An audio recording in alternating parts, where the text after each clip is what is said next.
Bab 881 alur cerita berubah. Sambil berbicara, dia melangkah maju 2 langkah dan menatap Qin Haodong dengan genit. Kemudian, payudaranya yang sudah menjulang condong ke arahnya.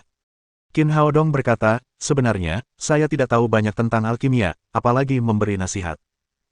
Zhao Xingyue pernah mendengar tentang rencana yang melibatkan He Kaisan sebelumnya, jadi dia segera bekerja sama dan berkata, ya, sebenarnya, kakak Qin tidak pandai memurnikan pil. Saat mereka berbicara, mata Hu Meier terus menatap Qin Haodong. Dia berpikir dalam hatinya, pemuda ini cukup tampan tetapi dia tidak tinggi. Kalau tidak, dia akan sempurna.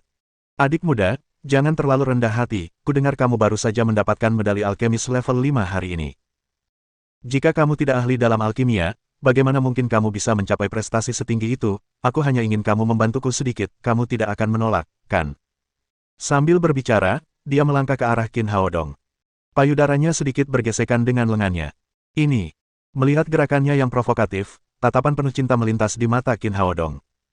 Lalu dia berkata, baiklah, tapi bayaranku agak mahal. Adik, apakah kamu masih akan meminta bayaran jika membantuku? Qin Haodong berkata, tentu saja, aku mengenakan biaya setidaknya 500 batu roh tingkat atas untuk konseling, dan tidak kurang 1 batu roh pun. Mata Hu Meier membelalak dan dia berkata, adik, bukankah itu terlalu mahal? Qin Haodong berkata, kakak senior, waktu bagi seorang alkemis adalah uang, jika aku menggunakan waktu untuk memurnikan 1 tungku pil, aku khawatir pil-pil ini akan menghasilkan lebih dari 500 batu roh tingkat atas jadi, aku akan kehilangan uang dibandingkan dengan memurnikan pil. Hu Meier mencibir dalam hatinya ketika mendengar Qin Haodong meminta harga selangit. Ketika kamu jatuh ke dalam perangkap kami, kamu harus mengeluarkan semua uangnya.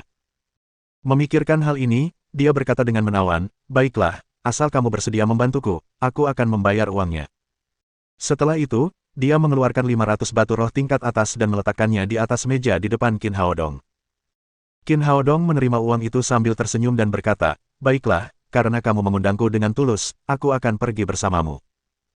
Hu Meier tersenyum genit, karena saudara muda telah meminta uang kepadaku, kamu harus mengajariku dengan baik, pasti sepadan. Qin Haodong berkata, jangan khawatir, kakak senior, tunggu sebentar, aku akan kembali ke kamarku dan mengganti pakaianku sebelum pergi bersamamu. Setelah itu, dia berbalik dan masuk ke kamar tidur. Penyihir kecil mengikutinya dengan gembira. Hu Meier duduk di kursi. Zhao Xingyue tahu bahwa Hu Meier punya niat buruk. Meskipun dia tidak bersembunyi, dia berbalik dan tidak berbicara dengan Hu Meier. Hu Meier duduk di sana dan menunggu sekitar 10 menit sebelum dia melihat Qin Haodong keluar dari kamar tidur. Hu Meier berdiri dan berkata setengah bercanda, adik, kamu butuh waktu lama sekali untuk mengganti pakaianmu. Qin Haodong terkekeh dan berkata, aku harus berdandan dengan baik untuk bisa keluar bersama wanita cantik sepertimu, kalau tidak, aku akan ditertawakan oleh orang lain. Kau benar-benar pandai berbicara, adik muda. Hu Meier melangkah maju dan menggandeng tangan Qin Haodong. Kemudian, mereka berdua pergi bersama dan berjalan menuju asramanya. Melihat punggung mereka, Zhao Xingyue menghentakkan kakinya dengan keras. Namun, tidak ada yang bisa dia lakukan jika Qin Haodong ingin pergi bersamanya. Hu Meier membawa Qin Haodong ke asramanya dan diam-diam membuat gerakan sukses ke arah sudut. Kemudian mereka berjalan ke kamar bersama-sama. Setelah memasuki pintu, Qin Haodong melihat sekeliling dan melihat meja yang kosong. Dia berkata dengan ketidakpuasan, kakak senior, apakah ada yang enak di sini? Enak. Hu Meier sedikit terkejut dan berkata, yah, adik muda, aku benar-benar tidak punya banyak makanan di sini. Membosankan sekali tanpa makanan. Qin Haodong berkata, jika Anda punya pertanyaan, cepatlah. Hu Meier berkata, adik muda, tungkuku sering meledak saat aku sedang memurnikan pil yang meningkat tingkat 2, apa yang terjadi? Dia memang punya tujuan khusus mengundang Qin Haodong ke sini hari ini, tetapi itu juga merupakan masalah yang telah lama membingungkannya dalam bidang alkimia. Qin Haodong berkata, itu pertanyaan yang sulit, bagaimana saya bisa tahu? Hu Meier berkata dengan heran, saudara muda, kamu sekarang adalah alkemis tingkat 5. Bukankah sangat mudah bagimu untuk memurnikan pil tingkat 2? Qin Haodong melambaikan tangannya dan berkata, saya baik-baik saja dengan memurnikan pil, tetapi saya tidak bisa menjawab pertanyaan, saya tidak tahu jawabannya. Hu Meier berkata, adik muda, bagaimana kau bisa melakukan ini? Kau memintaku membayar 500 batu roh tingkat atas. Qin Haodong berkata sambil tersenyum nakal, aku hanya bilang aku akan menemanimu ke sini, tetapi aku tidak bilang aku bisa menjawab pertanyaan apapun. Sambil berbicara dia berdiri dan hendak pergi. Adik muda, jangan pergi. Hu Meier berdiri dan menghalangi jalan Qin Haodong. Dia menempelkan tubuhnya ke dada Qin Haodong dan berkata, kamu sangat tampan, kamu tidak bisa memurnikan pil tetapi kamu seharusnya bisa melakukan beberapa hal lain, kan? Kalau tidak, 500 batu roh tingkat atas milikku akan sia-sia. Qin Haodong bertanya dengan bingung, kakak senior, apa maksudmu? Tentu saja, itulah yang selalu dipikirkan pria. Hu Meier menatapnya dengan genit dan berkata dengan genit, adik muda, menurutmu aku cantik? Qin Haodong berkata, tidak buruk. Adik muda, standarmu sangat tinggi. Hu Meier tidak menyangka Qin Haodong akan memberikan penilaian seperti itu padanya. Lalu dia berkata, apakah seorang wanita cantik, bagaimana kamu bisa tahu saat dia mengenakan pakaian? Jadi, kemarilah dan lihatlah dengan saksama. Kemudian, dia menarik Qin Haodong ke samping tempat tidur dan mendorongnya ke tempat tidur. Setelah itu, dia segera menanggalkan pakaiannya dan mulai berteriak sekeras-kerasnya, ada orang, tolong, ada yang ingin menganiaya aku. Kakak senior, jangan berteriak, aku tidak melakukan apapun padamu. Qin Haodong tampak ketakutan padanya. Dia meringkuk di sudut tempat tidur dan menggigil di bawah selimut. He Kai-san, Dong Zhenhai dan yang lainnya sudah menunggu di luar. Terutama Dong Zhenhai, dia takut wanitanya akan menderita kerugian jika dia datang terlambat. Dia menendang pintu hingga terbuka dan bergegas masuk bersama anak buahnya. Hu Meier, apa yang terjadi? Siapa yang menganiaya kamu? Dong Zhenhai menggertak. Itu dia, aku mengundangnya untuk mengajariku cara memurnikan pil, tetapi dia ingin menganiayaku setelah dia masuk, dia hanya merobek pakaianku. Saudara Hai, kamu harus menegakkan keadilan untukku. Konon katanya wanita terlahir sebagai aktor. Ungkapan ini benar-benar terbukti kebenarannya oleh Hu Meier. Meski hanya berakting, ia menangis terseduh-seduh saat berbicara, seolah-olah ia telah dizalimi. He Kai-san melihat ke arah Qin Haodong dan melihat Qin Haodong telah bersembunyi di balik selimut dan masih menggigil. Dia tidak bisa menahan diri untuk mencibir. Dia bertanya-tanya mengapa Fang Qionger jatuh cinta pada seorang pengecut seperti itu. Dong Zhenhai telah dikalahkan 2 kali berturut-turut oleh Qin Haodong dan kehilangan lebih dari 2000 batu roh tingkat atas, jadi dia siap untuk bertindak sekarang tetapi dihentikan oleh He Kai-san. Kakak Dong, jangan terburu-buru, lebih baik tinggalkan orang seperti dia di akademi. Sambil berkata demikian, dia mengedipkan mata ke arah Dong Zhenhai, yang berarti orang ini ada hubungannya dengan Luo Dongqing, direktur akademi. Sekali kau memukulnya, akan sulit untuk menjelaskannya. Dong Zhenhai juga memahami poin pentingnya dan mendengus marah. Pada saat ini, Dong Zhenjiang datang bersama seorang pria parubaya berusia 50-an. Dia adalah Wu Tiecheng, yang bertanggung jawab atas keamanan akademi di malam hari. He Kai-san dan yang lainnya sudah bersiap dengan baik, jadi mereka sudah bertanya siapa yang bertugas malam ini. Setelah mendengar teriakan Hu Meier, He Kai-san bergegas masuk bersama Dong Zhenhai dan Dong Zhenjiang langsung pergi menjemput Wu Tiecheng. Menurut pendapat mereka, sekarang dengan bukti yang tak terbantahkan, Qin Haodong tidak akan dilindungi oleh siapapun jika melanggar peraturan akademi dan pasti akan dikeluarkan dari akademi. Selama Qin Haodong bukan murid akademi kura-kura, mereka bisa menghadapinya dengan cara apapun yang mereka mau. Tuan Wu, itu dia, bajingan itu bersikeras menganiaya saya, Anda harus membantu saya. Ketika dia melihat Wu Tiecheng, kemampuan akting Hu Meier kembali muncul. Seolah-olah dia telah diganggu, dia menangis dengan sedih. Wu Tiecheng bertanya, jangan menangis, ceritakan dengan jelas, apa yang terjadi. Dong Zhenhai berkata dengan wajah sedih dan marah, Tuan Wu, anak ini adalah pendatang baru di akademi, kudengar dia telah mendapatkan medali alkemis level 5 dan pacarku juga seorang alkemis, jadi pacarku pergi untuk meminta nasihatnya. Tapi dia tidak hanya menagihnya 500 batu roh tingkat atas sebagai biaya konsultasi, tetapi dia juga mencoba menganiaya pacarku di sini.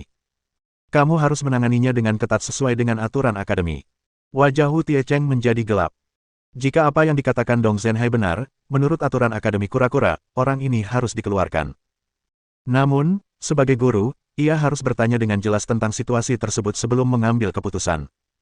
Dia berteriak kepada murid yang sedang berbaring di tempat tidur, siswa ini, saya guru yang bertugas di akademi, silakan keluar dan bicara.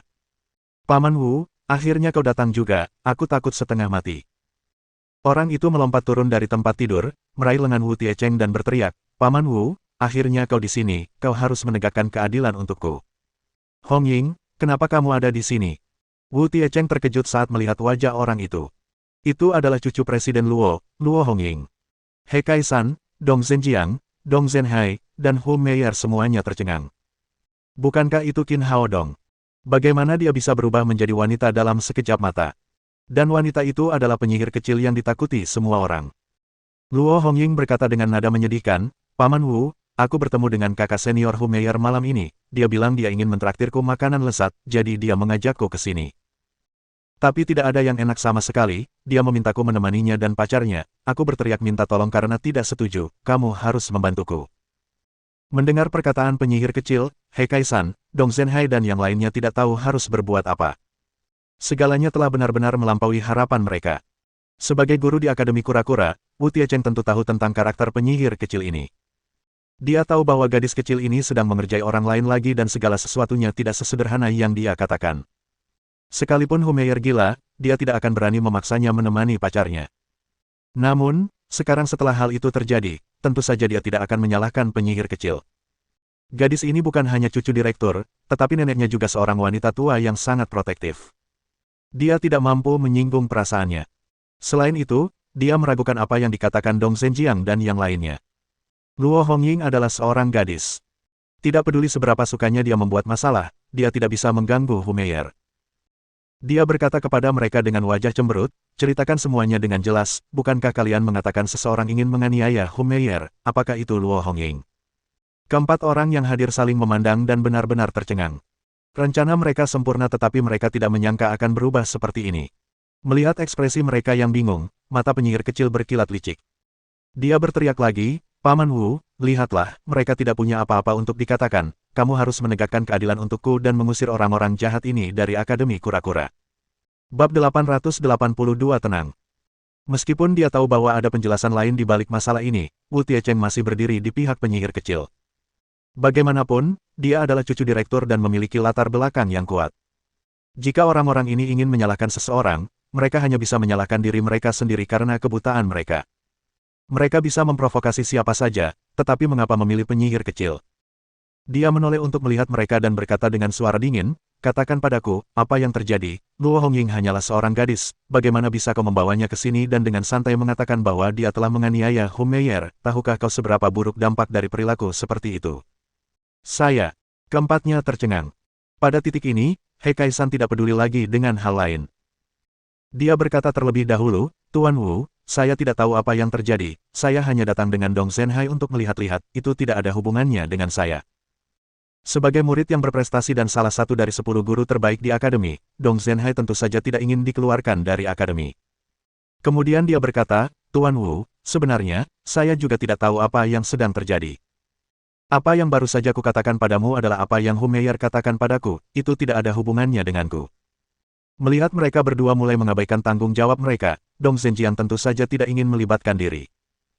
Dia berkata, Tuan Wu, saya sebenarnya tidak tahu apa yang sedang terjadi, saya hanya mendengar seseorang meminta bantuan, jadi saya pergi menjemput Anda.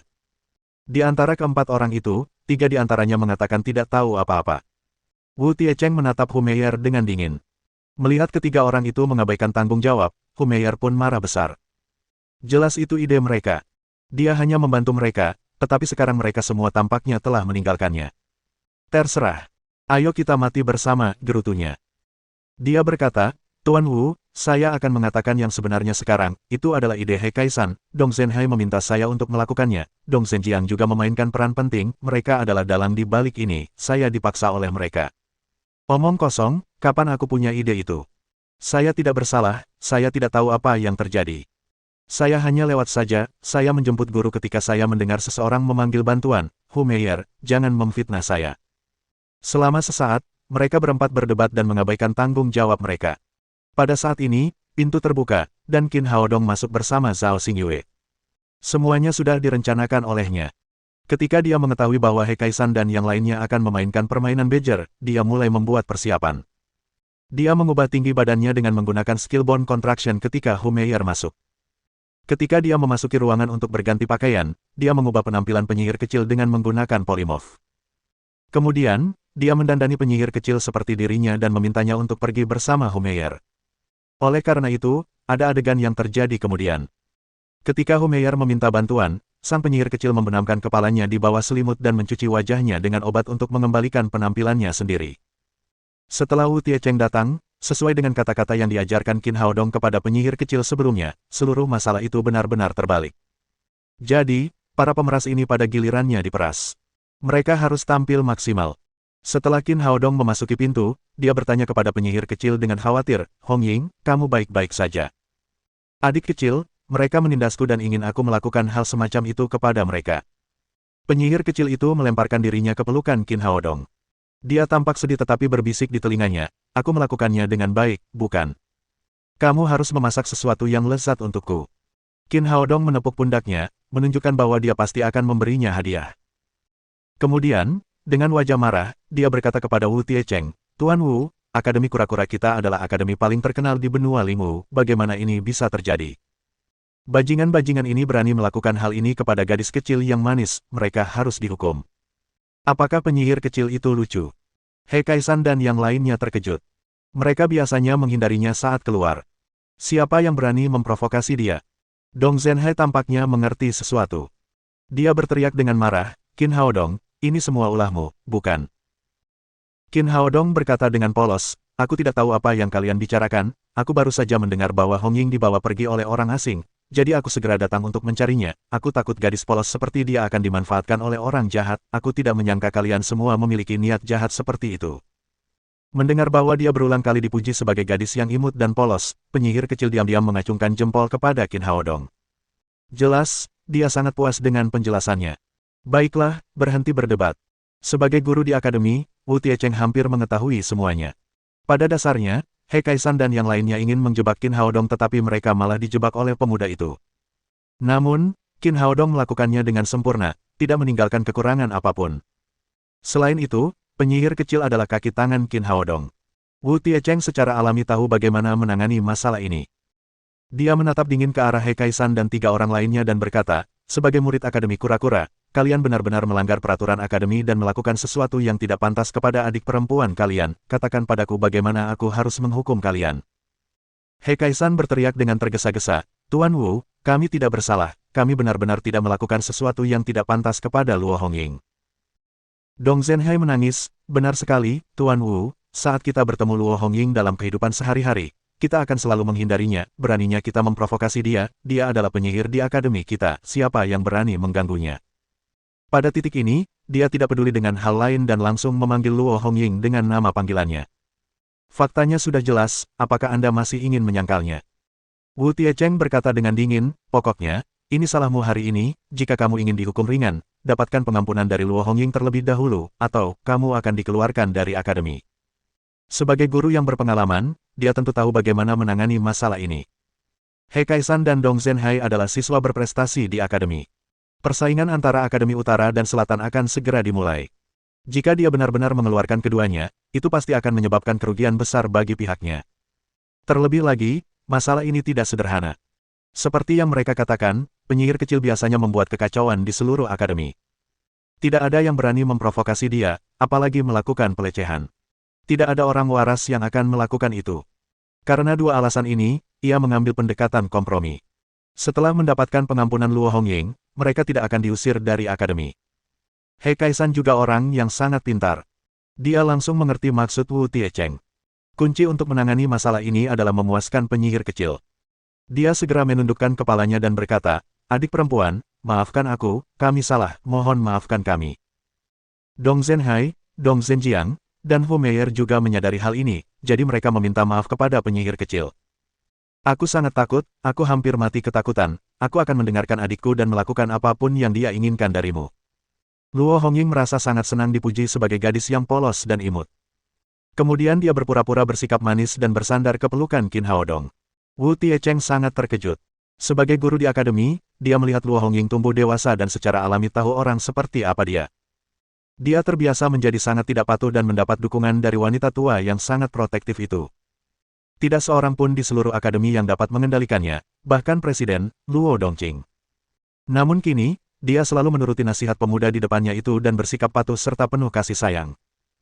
Jika pemuda itu tidak melihatnya dengan mata kepalanya sendiri, dia tidak akan pernah mempercayainya. He Kaisan menatap Qin Haodong lagi dan tahu bahwa dia telah meremehkannya. Dia berkata, nyatakan syaratmu. Qin Haodong tersenyum dan berkata, karena kita semua adalah teman sekelas di akademi yang sama dan hasil dari masalah ini tidak serius, tidak perlu mengeluarkanmu dari akademi. Bagaimana dengan ini, kamu keluarkan sejumlah uang untuk menenangkan jiwa Hongying dan masalah ini akan selesai. Setelah mendengarkannya, wajah keempat orang itu menjadi sangat jelek. Menenangkan, kau seharusnya menjadi orang yang menenangkan kami, oke, kalau kau ingin memeras kami, katakan saja, kenapa kau mengatakannya dengan begitu benar, gerutu mereka. Dong Zhenhai menggertakkan giginya karena marah. Namun, dia tahu bahwa jika dia tidak membayarnya hari ini, masalah ini tidak akan berakhir. Dia bertanya, berapa banyak yang kamu inginkan? Qin Haodong berkata, kita semua teman sekelas, kita hanya perlu mengambil 2000 batu roh tingkat atas. Apa-apaan ini? Keempat orang itu hampir memuntahkan darah. Awalnya mereka telah ditipu sebanyak 500 Spirit Stone. Dengan 2000 Spirit Stone tingkat atas, totalnya menjadi 2500 Spirit Stone tingkat atas. Ini bukan jumlah yang sedikit di seluruh Tortoise Academy. Dong Zhenjiang menangis, Qin Haodong, apakah kamu memerasku, kamu meminta terlalu banyak, bukan? Qin Haodong menatap Luo Hongying di pelukannya dan berkata, mereka pikir itu terlalu berlebihan, mengapa kita tidak berhenti meminta uang?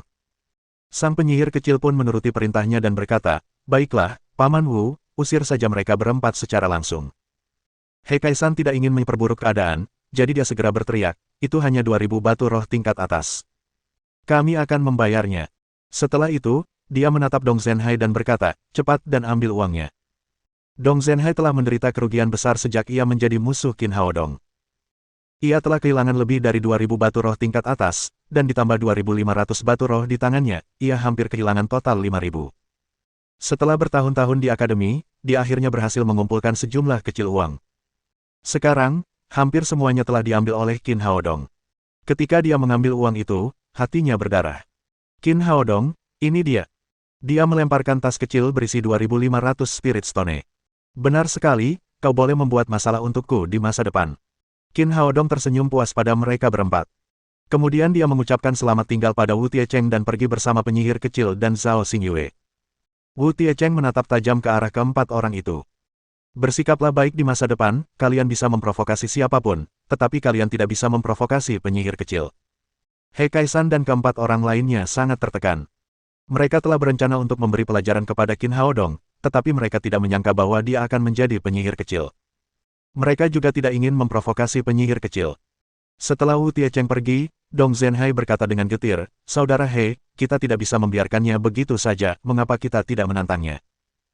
He Kaisan berkata dengan muram, apakah kamu masih tidak mengerti bahwa kita telah meremehkan Qin Haodong? Apa gunanya kita menantangnya, jika dia tidak yakin bisa mengalahkan kita, dia bisa menolak tantangan kita sepenuhnya.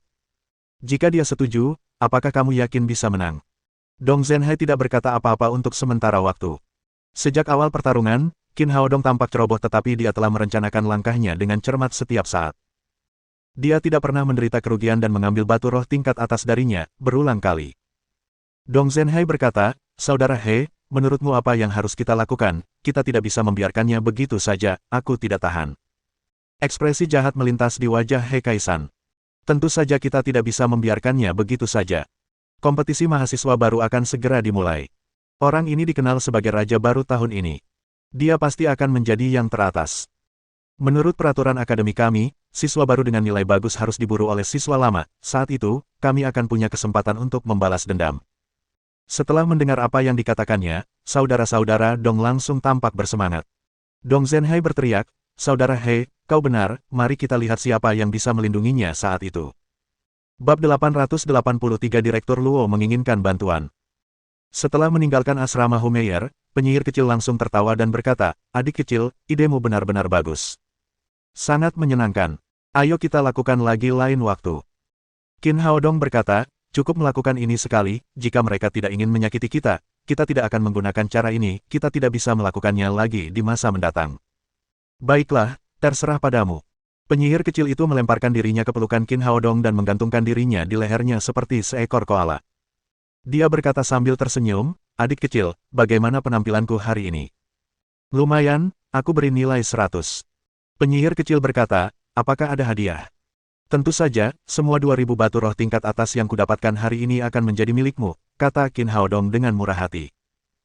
Tanpa diduga, sang penyihir kecil cemberut dan berkata, aku tidak tahu apa yang bisa dilakukan benda itu, tetapi benda itu tidak bisa dimakan.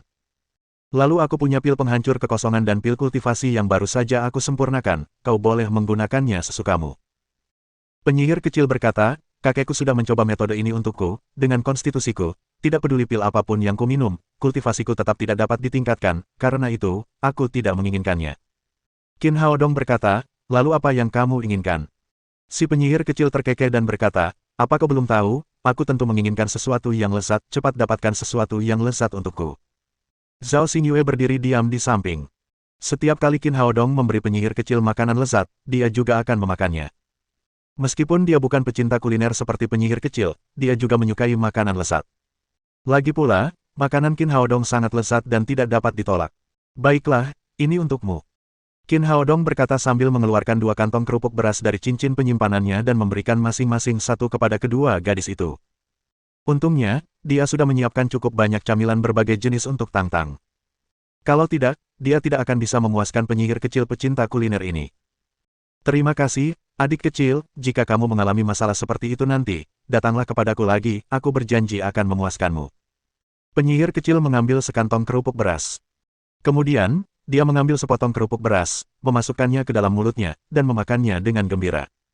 Dia makan dengan sangat cepat. Ketika mereka berjalan kembali ke asrama, dia sudah menghabiskan hampir seluruh bungkus kerupuk beras. Adik kecil, mengapa kamu punya begitu banyak makanan lezat? Aku sangat mencintaimu. Penyihir kecil itu lalu melompat ke tempat tidur. Mulai hari ini, aku akan resmi tinggal di sini, tidak seorang pun bisa mengusirku. Rumah ini awalnya adalah asrama tunggal. Namun kini, kedua wanita cantik itu tinggal bersama. Yang satu pemalu dan tidak berani pergi, sedangkan yang satunya rakus akan makanan lezat dan tidak mau pergi. Qin Haodong tersenyum pahit. Dia tidak tahu berapa lama dia harus tidur di lantai. Dia berkata, kamu ingin tinggal di sini, apakah kamu sudah bicara dengan kakekmu? Si penyihir kecil berkata, aku tidak perlu memberitahunya, aku bebas tinggal di manapun aku mau. Apakah itu pantas? Ya, tentu saja, pokoknya, kamu tidak bisa mengusirku. Setelah mengatakan itu, penyihir kecil itu melompat ke kamar mandi dan mandi cepat. Kemudian, dia keluar dengan piyama seksinya. Adik kecil, menurutmu apakah aku cantik? Dia meraih lengan Qin Haodong dan melompat lagi. Qin Haodong segera memegangi bahunya dan berkata, jangan melompat lagi, aku pusing. Gadis ini memiliki wajah bayi yang cantik dan menawan, tetapi dia memiliki tubuh yang seperti iblis. Kontras yang sangat besar ini dapat membuat jantung pria manapun berdebar kencang. Selain itu, payudaranya yang besar akan membuat pria manapun pusing ketika dia terus melompat-lompat. Baiklah, aku mengerti, aku mau tidur. Penyihir kecil dan Zhao Xingyue naik ke tempat tidur bersama-sama. Mereka bertiga siap untuk tidur.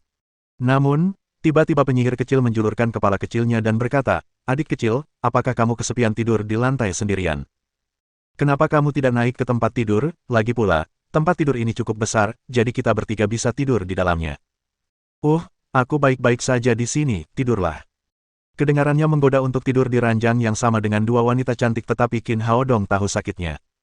Itu karena dia tidak bisa berbuat apa-apa terhadap kedua wanita cantik ini. Itu pasti lebih kejam daripada 10 penyiksa. Jadi, lebih baik baginya untuk tidur di lantai. Keesokan paginya, kedua gadis itu pergi ke kelas seperti biasa setelah sarapan. Qin Haodong pergi ke aula penjualan obat-obatan asosiasi alkemis sendirian. Dia mengeluarkan pil yang disulingnya kemarin dan menjualnya. Kemudian dia membeli sejumlah besar bahan obat. Terakhir kali, ia menggunakan total 6.000 batu roh tingkat atas untuk menerobos ke tahap tengah alam voiding. Ketika kultivasinya mencapai tingkat ini, ia membutuhkan sejumlah besar ki spiritual untuk peningkatan. Oleh karena itu, ia perlu menyiapkan batu roh yang cukup sebelum ia berani menerobos ke tahap akhir alam voiding. Setelah membeli bahan-bahan obat, dia meninggalkan pintu masuk asosiasi alkemis. Tiba-tiba sebuah sosok muncul di depannya. Sosok itu adalah Direktur Asosiasi Akademi Kura-Kura, Luo Dongqing. Ketika dia melihat Qin Haodong, dia berteriak, jangan pergi, nak, aku perlu bicara denganmu. Direktur Luo, Anda tidak menghabiskan sekotak anggur itu secepat ini, kan? Meskipun ada banyak anggur yang tersimpan di cincin penyimpanan Qin Haodong, itu tidak akan cukup bagi lelaki tua itu jika dia terus meminumnya seperti ini. Tidak, aku tidak bisa minum secepat itu, kata Luo Dongqing, aku datang untuk sesuatu yang lain. Qin Haodong tersenyum dan berkata, katakan saja, aku orang yang baik, selama kamu memberiku cukup batu roh, aku bisa melakukan apa saja. Dasar bocah, kau tergoda oleh uang.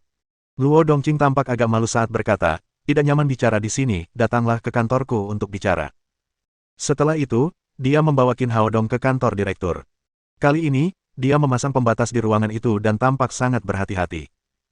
Qin Haodong bertanya dengan heran, Direktur Luo, apa yang sedang Anda lakukan? Apakah Anda akan membunuh saya dan merampok anggur saya? Luo Dongqing melotot tajam ke arahnya. Apa kau pikir aku perampok? Lagi pula, gadis jahat Hongying itu akan bertarung mati-matian denganku jika aku berani menyentuh satu jarimu.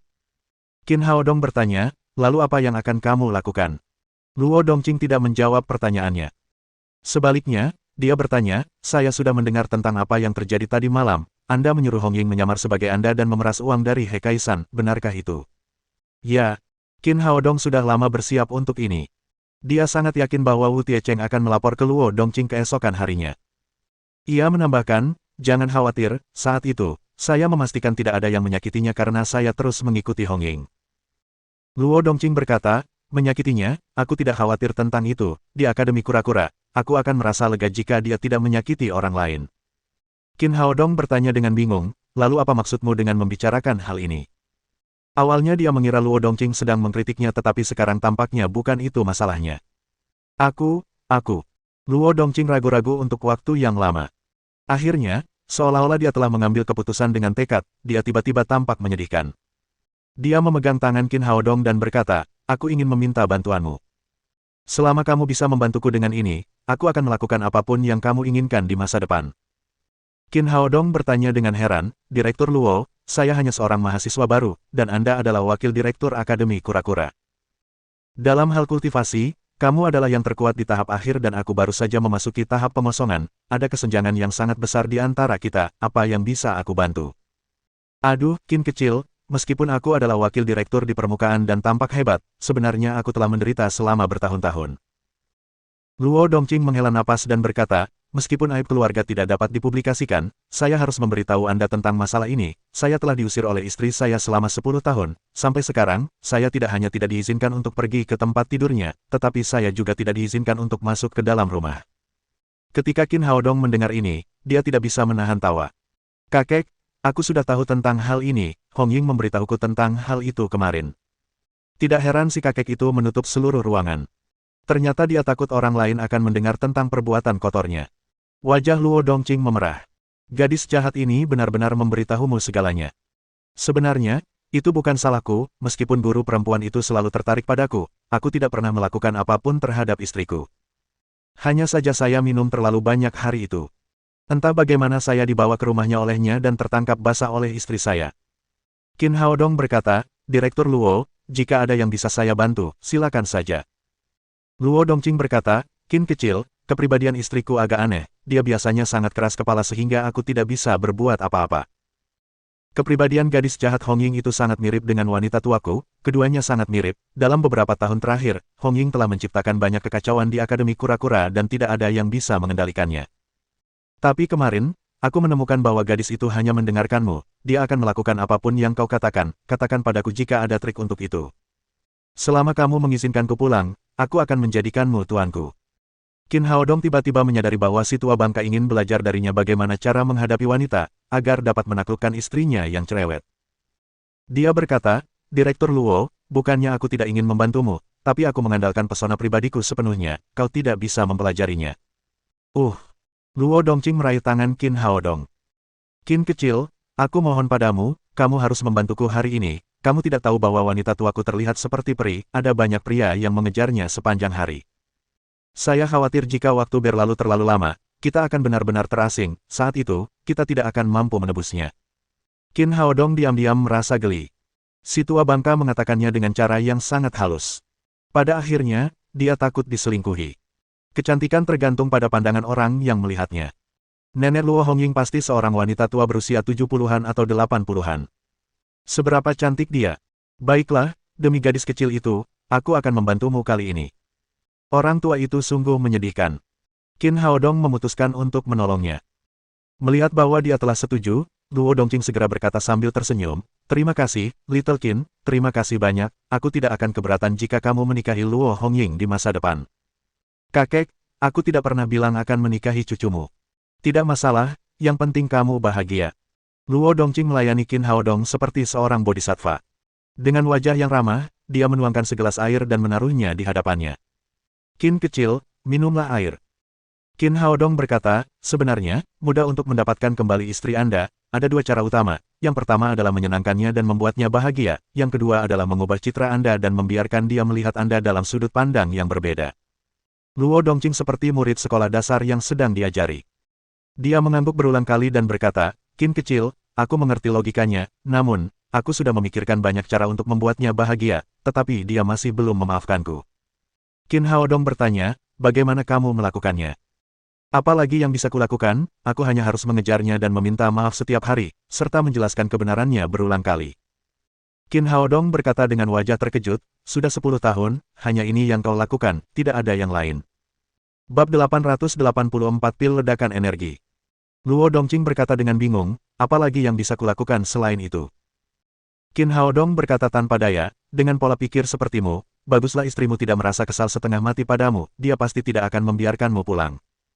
Luo Dongqing kemudian berkata dengan tergesa-gesa dan rendah hati, Qin kecil, kalau begitu ajari aku, apa yang harus aku lakukan? Lakukan apa yang disukainya, jangan malu-malu. Qin Haodong bertanya, kamu bahkan punya cucu perempuan, apa kamu tidak tahu apa yang disukai istrimu?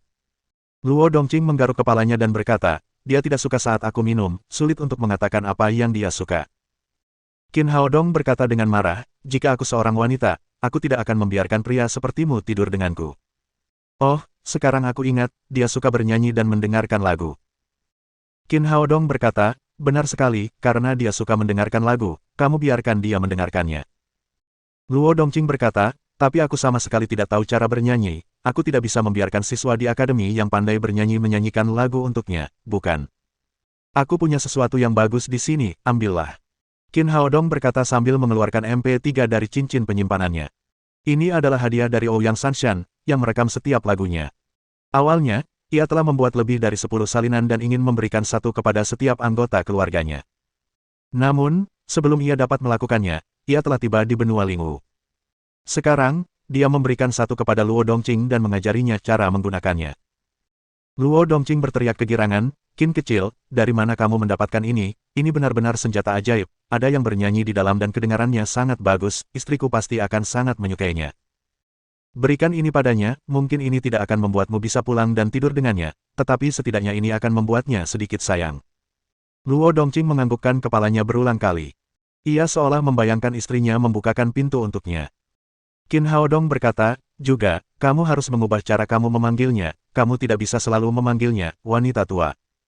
Luo Dongqing bertanya dengan heran, di usianya yang sudah tua ini, mengapa aku tidak boleh memanggilnya wanita tua, lalu, aku harus memanggilnya apa?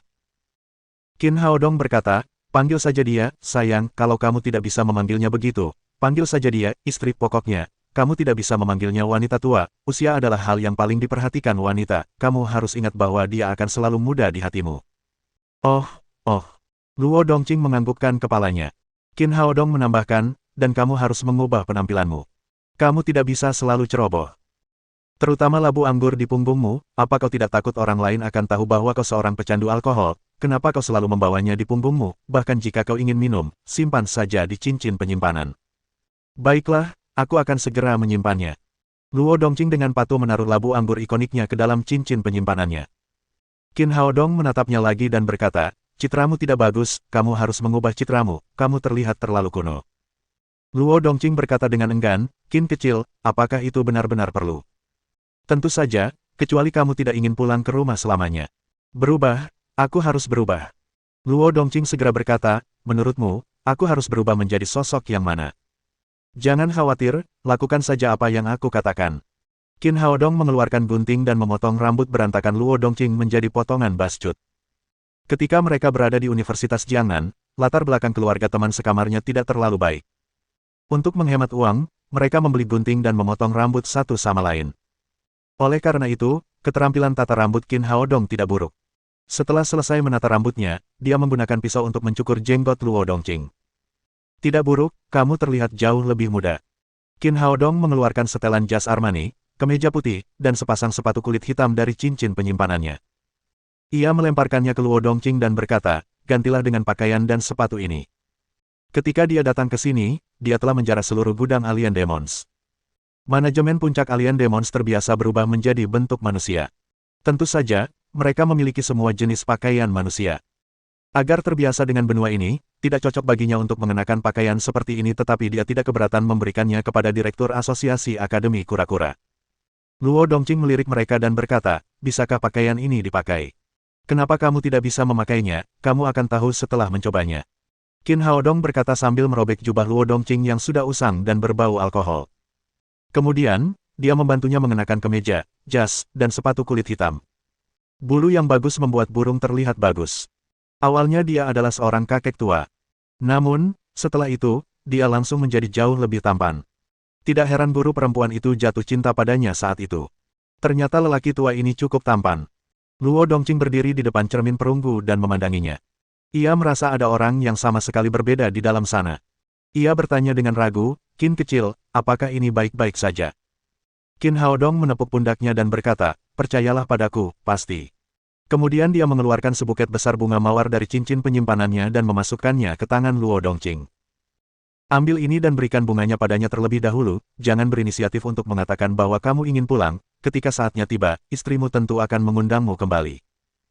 Luo Dongqing bertanya, "Senjata sucimu itu cukup bagus, tapi apa gunanya bunga-bunga ini? Bunga-bunga itu tidak bisa dimakan atau diminum, apakah dia akan menyukainya?" Qin Haodong menatapnya dengan jijik dan berkata, "Kamu benar-benar pria yang tidak berbudaya, aku tidak tahu bagaimana kamu bisa punya istri, lakukan saja apa yang aku katakan." Oke, aku tahu." Pada saat ini, Luo Dongqing sama sekali tidak berani menentang Qin Haodong. Dia mengangguk berulang kali. "Silakan, aku akan menunggu kabar baikmu." Keduanya meninggalkan kantor bersama-sama.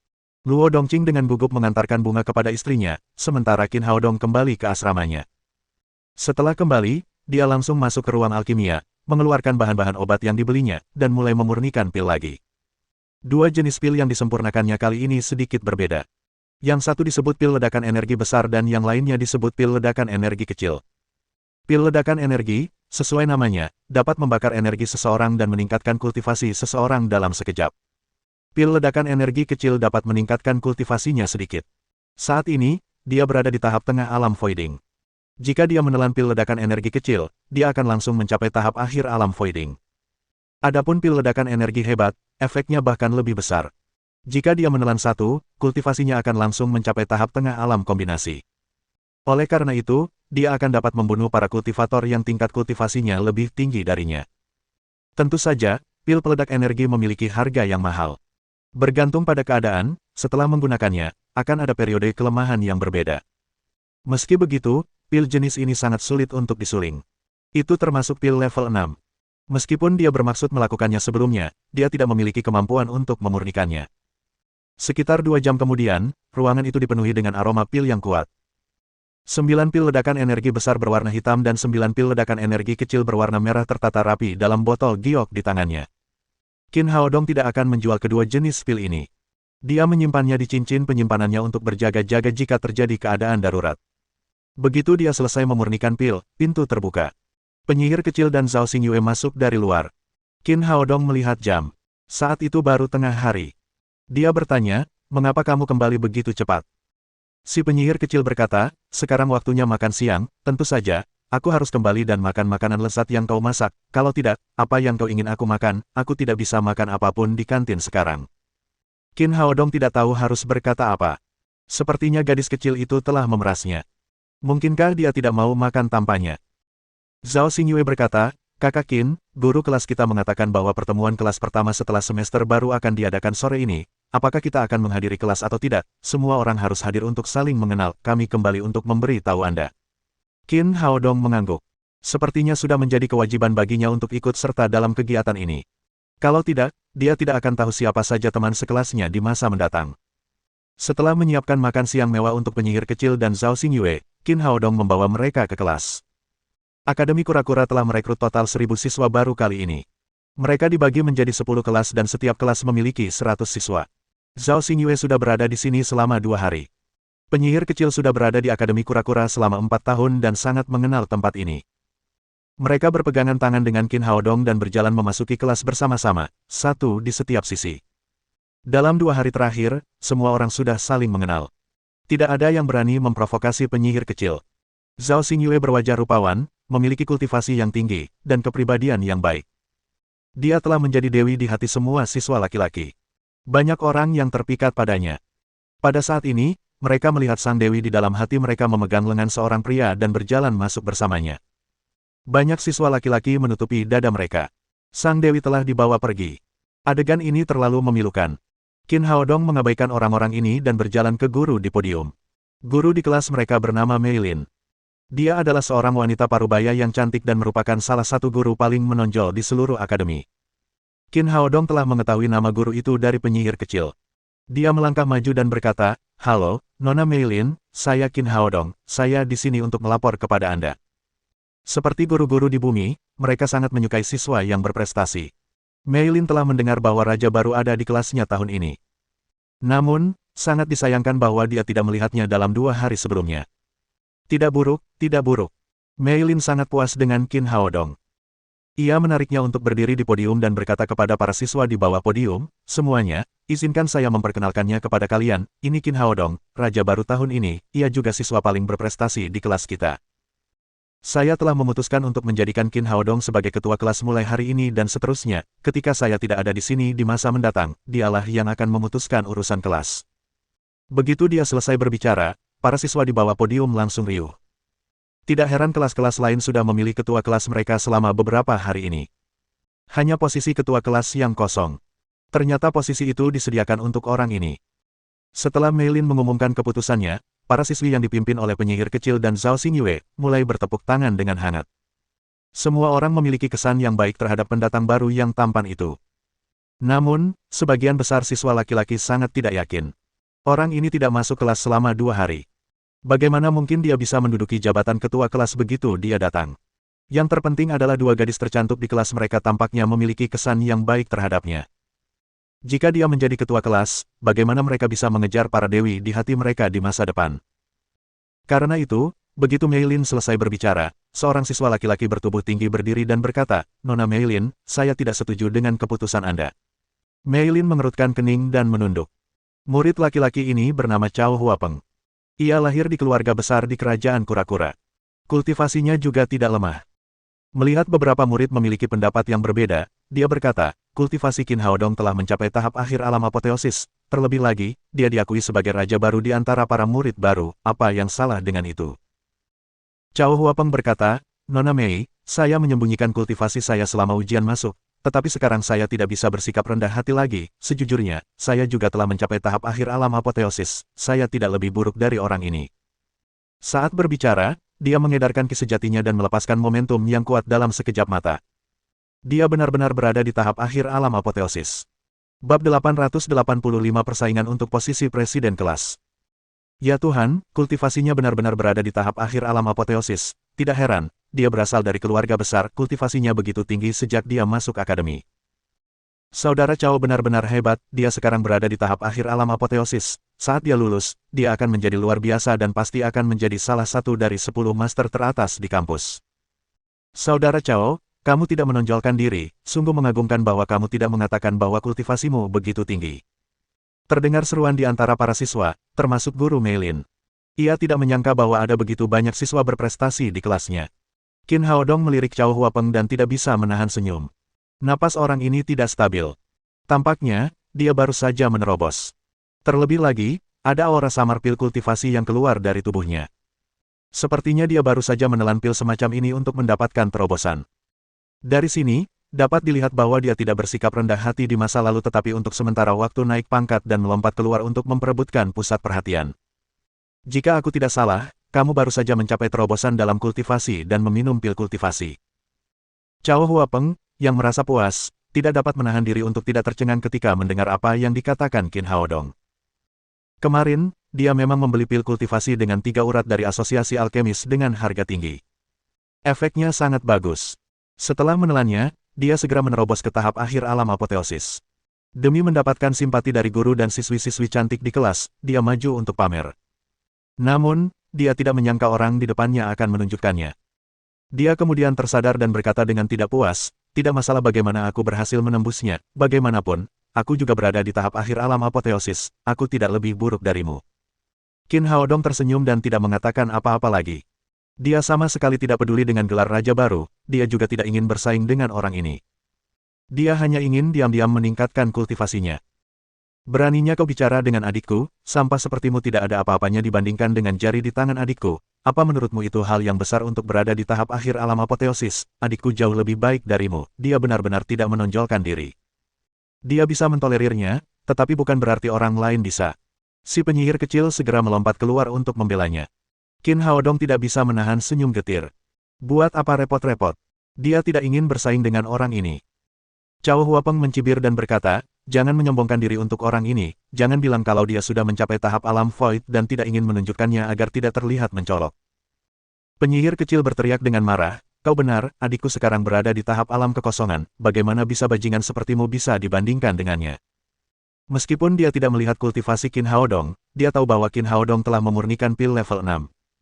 Secara umum, alkemis yang dapat memurnikan pil level 6 harus berada pada tahap alam voiding. Dalam benaknya, adik laki-lakinya adalah yang terbaik. Tidak seorang pun boleh memandang rendah dirinya, bahkan yang paling rendah sekalipun. Sang penyihir kecil berbalik dan berkata dengan marah, adik kecil, tunjukkan kultivasimu dan biarkan si bodoh ini melihatnya. Ya, kakak Qin, tunjukkan pada mereka kultivasimu yang sebenarnya. Zhao Xingyue juga berkata dengan marah. Meskipun dia pemalu, dia tidak ingin orang lain memandang rendah kakaknya Qin. Qin Haodong awalnya tidak ingin pamer, tetapi sekarang kedua gadis kecil itu mendorongnya di depan mereka. Dia tidak punya pilihan. Dia tidak bisa membiarkan mereka kehilangan muka. Melihat keraguannya, Cao Huapeng merasa semakin bangga. Qin Haodong tampak beberapa tahun lebih muda darinya. Bagaimana dia bisa mencapai tahap Voiding Realm? Terlebih lagi, di mata orang seperti dia, jika Qin Haodong benar-benar telah mencapai tahap alam kekosongan, dia pasti akan menunjukkannya saat dia memasuki akademi. Perlu diketahui bahwa semakin menonjol kinerja seseorang, semakin besar kemungkinan dia akan memenangkan hati akademi, dan semakin besar kemungkinan dia akan memenangkan hati para siswi cantik di akademi. Tidak ada orang bodoh yang akan berusaha untuk tidak menonjolkan diri. Jadi, dia mengira bahwa pria di depannya pasti telah mengarang alasan seperti itu untuk berhubungan dengan Zhao Xingyue dan penyihir kecil. Namun, pada kenyataannya, itu semua palsu. Memikirkan hal ini, dia merasa bangga karena dapat mengungkap tipu daya Qin Haodong. Dia berteriak dengan arogan, Qin Haodong, karena kamu sudah berada di tahap Voiding Realm, mari kita bertanding dan lihat seberapa kuat kamu daripada aku. Setelah itu, momentum tahap akhir alam apoteosis meletus dari tubuhnya lagi. Namun, kali ini momentum itu difokuskan pada Qin Haodong saja. Ia ingin menggunakan momentumnya untuk menekan lawannya. Setidaknya, mereka bisa bertarung secara setara. Dengan demikian, statusnya di kelas akan meningkat. Qin Haodong menggelengkan kepalanya diam-diam. Tampaknya dia memang pantas mendapatkannya. Karena dia telah datang kepadanya, dia akan membiarkannya sedikit menderita. Dengan pikirannya, momentumnya tiba-tiba meningkat dan langsung mengalahkan momentum Cao Huapeng. Momentum seorang kultivator di tahap Voiding Realm sangat kuat. Meskipun Qin Haodong berhenti di tempat yang seharusnya, Cao Huapeng masih terdorong mundur lebih dari 10 meter, menghantam meja dan kursi yang tak terhitung jumlahnya. Akhirnya, dia menghantam dinding di belakangnya dengan bunyi plop, yang menyelamatkannya dari rasa malu karena menderita kekalahan telak. Jika Qin Haodong tidak menunjukkan belas kasihan, dia pasti sudah muntah darah sekarang. Namun, tidak ada yang bisa disalahkan. Siapa yang memintanya untuk mengambil inisiatif untuk memadatkan momentumnya dan bertabrakan dengan seorang kultivator di tahap Voiding Realm? Tidak diragukan lagi itu tidak berbeda dengan mencari kematian. Kamu benar-benar berada di tahap alam kekosongan. Wajah Cao Huapeng menjadi pucat pasi. Kesombongan yang baru saja ditunjukkannya tidak terlihat lagi. Murid-murid lainnya tercengang. Bagi seorang pendatang baru, sudah sangat menakjubkan bahwa dia berada di tahap akhir alam apoteosis. Namun, orang di depan mereka ini benar-benar telah mencapai tahap alam voiding. Seberapa menakjubkankah dia? Bahkan mata Mei Lin pun berbinar-binar. Sepertinya dia benar-benar menemukan harta karun. Meskipun dia adalah salah satu guru terbaik di akademi, dia jarang bertemu dengan siswa yang hebat dalam beberapa tahun terakhir. Siswa-siswanya selalu berada di peringkat terbawah dalam kompetisi mahasiswa baru dalam beberapa tahun terakhir. Tampaknya dia akhirnya bisa membalikkan keadaan tahun ini. Adik kecil, kamu hebat sekali. Penyihir kecil itu bergegas mendekat dan memeluk lengan Qin Haodong. Dia berkata dengan bangga, apakah kamu melihatnya, adik laki-lakiku adalah yang terbaik. Meskipun Zhao Xingyue malu-malu dan tidak berbicara, dia diam-diam memegang tangan Qin Haodong yang lain. Kebanggaan di wajahnya tidak dapat diungkapkan dengan kata-kata. Meskipun Cao Huapeng masih agak enggan menerima ini, dia tidak memiliki keberanian untuk menantang yang lebih kuat di tahap alam voiding. Dia hanya bisa diam-diam mundur ke satu sisi. Tepat pada saat ini, sebuah suara dingin berkata, apa hebatnya kultivasi saja. Kultivasi bukanlah satu-satunya hal di akademi kura-kura kita. Orang yang berbicara adalah seorang siswa kurus bernama Zhuo Tianxiong. Setelah masuk akademi, dia terkejut ketika melihat Zhao Xingyue dan menganggapnya sebagai dewi di dalam hatinya. Ketika itu, ketika dia melihat dewinya mengagumi dan memuja orang ini, dia tidak dapat menahan rasa cemburu. Penyihir kecil itu melotot ke arah Zhuo Tianxiong dan berkata dengan nada tidak puas, jika tidak ada persaingan untuk kultivasi, lalu apalagi yang ada, apakah kamu ingin adikku berkompetisi dalam menyulam denganmu? Yang lain juga melihat ke sana. Mereka tidak mengerti bagaimana orang ini, yang baru berada di tahap akhir alam jiwa baru lahir, dapat bertarung melawan Qin Haodong, yang berada di tahap alam voiding. Melihat Zhao Xingyue juga memperhatikannya, Zhuo Tianxiong berkata dengan bangga, meskipun kultivasiku belum mencapai tahap alam pemurnian Qi, aku adalah alkemis tingkat 3. Bagaimana dia bisa dibandingkan denganku?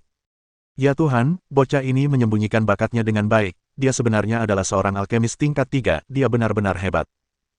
Kudengar sangat sulit untuk naik pangkat menjadi alkemis, aku punya kakak senior yang sudah 3 tahun di akademi, tapi dia bahkan tidak bisa menjadi alkemis tingkat 1.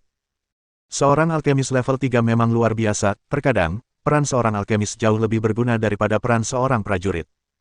Mendengar perbincangan di sekitarnya, Zhuo Tianxiong dengan bangga berkata kepada Mei Lin, Nona Mei, menurutku kultivasi bukanlah satu-satunya hal yang penting. Bagaimanapun, seorang alkemis lebih membantu semua orang daripada seorang pejuang. Mei Lin sedikit ragu.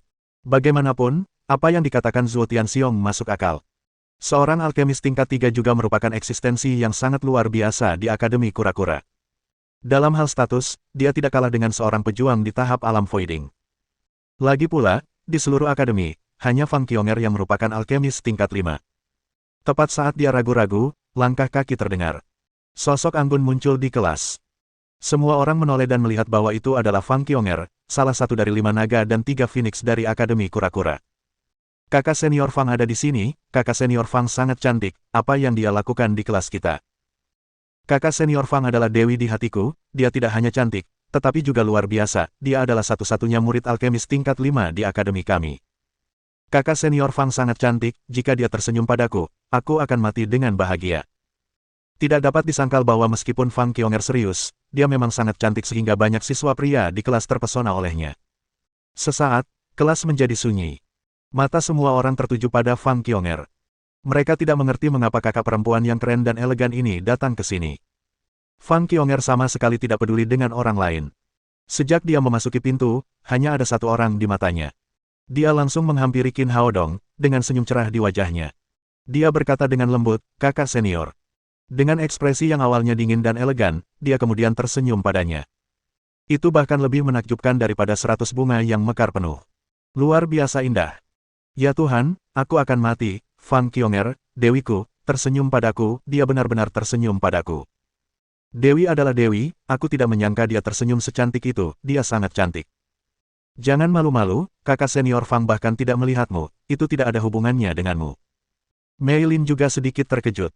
Sebagai guru di akademi, dia tentu saja akrab dengan Fang Qionger yang luar biasa. Ciri khas terbesar gadis ini adalah dia tidak pernah tersenyum sejak dia masuk akademi. Setidaknya dia tidak pernah melihat senyum Fang Qionger. Sekarang dia tersenyum pada seorang anak laki-laki. Terlebih lagi, itu adalah senyum yang manis. Itu benar-benar hal yang aneh. Setelah menyapa Qin Haodong, Fang Qionger berkata kepada Mei Lin, Nona Mei, saya di sini hari ini atas nama Asosiasi Alkemis Akademi untuk memberikan medali. Medali alkemis, mungkinkah ada orang lain di kelas kita yang mengikuti ujian alkemis? Mungkinkah itu untuk Zhuo Tianxiong, dia sudah menjadi alkemis tingkat 3, jika dia naik satu tingkat lagi, maka dia akan menjadi alkemis tingkat 4, sungguh menakjubkan. Kudengar medali alkemis diberikan begitu saja, mengapa kakak senior Fang Qionger perlu mengirimkannya sendiri ke kelas kita, ini tidak masuk akal. Beberapa orang memikirkan hal ini. Sebagai seorang guru di akademi, Mei Lin secara alami mengetahui aturan akademi alkemis. Dia bertanya, Fang Qionger, bukankah asosiasi alkemis memberikan medali di tempat? Mengapa kamu mengirimkannya ke kelas kami? Fang Qionger berkata, Nona Mei, secara umum, asosiasi alkemis kami memberikan medali di tempat. Namun, kami hanyalah divisi alkemis di kerajaan Kura-Kura. Wewenang kami terbatas pada medali di bawah level 5.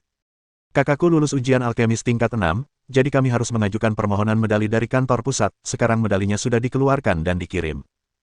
Ya Tuhan, alkemis level 6, apa aku tidak salah dengar, seseorang di kelas kita benar-benar lulus ujian untuk menjadi alkemis level 6.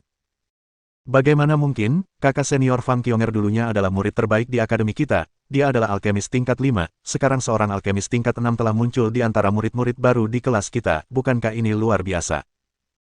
Alkemis level 6, dengan kata lain, Kultivasinya setidaknya harus mencapai tahap Voiding Realm, mungkinkah itu dia? Bagaimana mungkin? Tuhan tidak akan begitu tidak adil, kan? Mohon dukungan dari omom ante-ante sekalian, buat subscribe atau sarekan novel Mimin ke Facebook kalian, agar channel Mimin bisa terus berkembang. Dengan begitu, Mimin bisa lebih semangat untuk up novel seru lain ke depannya. Sekiranya ada kebutuhan buat subback, silakan inbox Mimin atau tuliskan di kolom komentar, Mimin dulukan dengan ucapan terima kasih.